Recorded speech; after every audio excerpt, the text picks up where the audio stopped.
নমস্কার বন্ধুরা, তোমাদের সকলকে স্বাগত জানিয়ে শুরু করছি আজকের ভিডিও। আজ আমি চন্দ্রগ্রহণের বিষয়ে আলোচনা করব। চন্দ্রগ্রহণ কখন হবে এবং চন্দ্রগ্রহণ আগে কি করবেন, চন্দ্রগ্রহণের পরে কি করবেন, এই সমস্ত বিষয় আজ আলোচনা করব। আপনাদের অনুরোধ করছি ভিডিওটি স্কিপ না করে পুরো দেখার। যখন পৃথিবী সূর্য ও চাঁদের মাঝখানে আসে তখন চন্দ্রগ্রহণ হয়, যার ফলে পৃথিবীর ছায়া চাঁদের উপর পড়ে। হিন্দু ধর্মে বিশ্বাস করে যে চন্দ্রকে রাহু গ্রাস করেছে। এই বছর যে 2026-এ চন্দ্রগ্রহণ হবে সেটি 3রা মার্চ। 3রা মার্চ সকাল 6:20 থেকে সূতককাল শুরু হয়ে যাবে।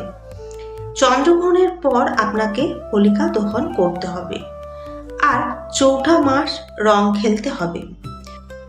সমস্ত ব্যক্তিদের সূচনা করছি যে ভদ্রাকাল শুরু হবে 2রা মার্চ 5:58 বিকেল আর 3রা মার্চ 5:30 পর্যন্ত এই ভদ্রাকাল চলবে। তাই 2রা মার্চ হোলিকা দহন করা হবে না। ভদ্রাকাল চলাকালীন কোনো শুভ কাজ হয় না, তাই হোলিকা দহনও করা উচিত নয়। গ্রহণের সময় শুভ নয়, কারণ সেই সময় খারাপ শক্তির খুব প্রভাব বেশি থাকে, যা মানুষের জন্য কখনোই শুভ হতে পারে না। তাই নাম জপ কার্যকলাপের মধ্যে নিজেকে নিয়োজিত করতে হবে, কারণ নাম জপকারী ব্যক্তির চারপাশে একটি পজিটিভিটি তৈরি হয়, যার কারণে সেটি তাকে প্রতিরক্ষা হিসেবে কাজ করে।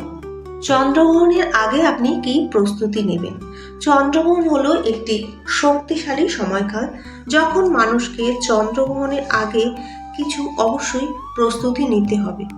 গ্রহণের আধা ঘন্টা আগে আপনি স্নান করবেন, তারপর একটি শব্দহীন স্থান বেছে নিন যেটি আপনার জন্য নাম জপ করার সুবিধা হয়।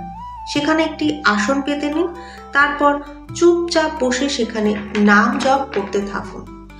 ইতিমধ্যে নিজেকে প্রস্তুত করতে থাকুন, কোনো নেতিবাচক শক্তি যেন আপনার উপর প্রভাব না ফেলতে পারে।